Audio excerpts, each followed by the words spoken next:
Законот за високо образование е директен напад врз автономијата на академската заедница, обвини лидерот на опозицијската СДСМ и побара да биде повлечен. Наместо квалитет, со овие одредби се воведува тоталитаризам и брутална партизација на универзитетите, сметаат социјалдемократите. Според Филипче, законот ги фаворизира пензионираните професори, додека за младите асистенти создава несигурност и академска гилотина преку автоматско губење на работата доколку не се исполнат строгите услови за реизбор. На овој начин, лидерот на СДСМ тврди дека државата ги протерува младите кадри. Наместо координатор, министерот станува наредбодавец и една форма на апсолутен владетел.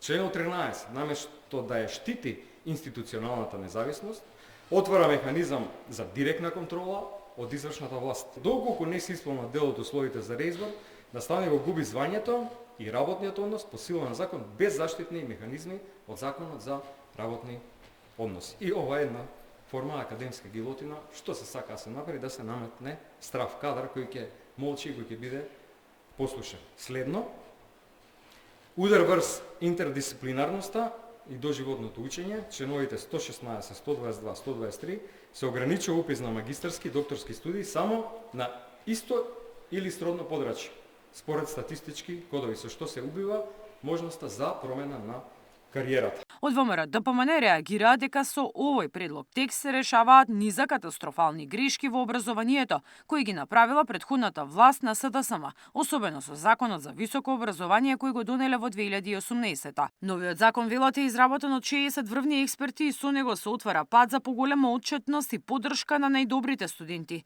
Целта е враќање на универзитетите на светските ранг листи, велат од ВМРО ДПМН.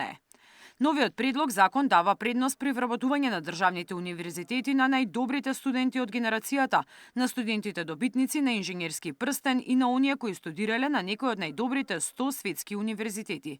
Законот предвидува секој кој сака да напредува во академската кариера да изработува научно-истражувачки трудови од кои дел треба да бидат објавувани во меѓународни научни исписанија со импакт фактор, а зашто Министерството за образование и наука секоја година ги покрива трошоците на авторите за што се објавуваат јавни конкурси, така што разобличуваме уште една лага на лидерот на СДС. Од владеачката партија ја охрабруваат СДСМ да покаже државност и наместо критики да изнесе сугестии за подобрување на содржината со која ќе се подобри квалитетот во високото образование.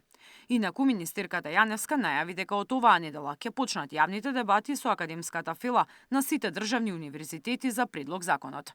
Мирјана Давидовска, Сител телевизија.